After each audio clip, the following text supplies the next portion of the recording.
जिसने तौबा की और ईमान लाया और अच्छे काम किए तो ऐसे लोगों के गुनाहों को अल्लाह नेकियों से बदल देगा और अल्लाह तो बख्शने वाला है, मेहरबान है। और जो तौबा करता और अमल नेक करता है तो बेशक वो अल्लाह की तरफ रुजू करता है। और वो जो झूठी गवाही नहीं देते और जब उनको बेहुदा चीजों के पास से गुजरने का इत्तेफाक हो तो शरीफाना अंदाज से गुजरते हैं। और वो कि जब उनको उनके परवरदिगार की बातें समझाई जाती हैं तो उन पर अंधे और बहरे होकर नहीं गिरते बल्कि गौर फिक्र से सुनते हैं।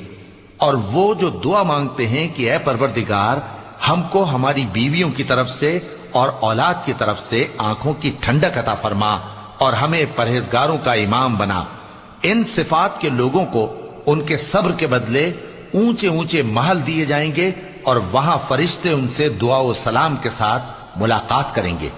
उसमें वो हमेशा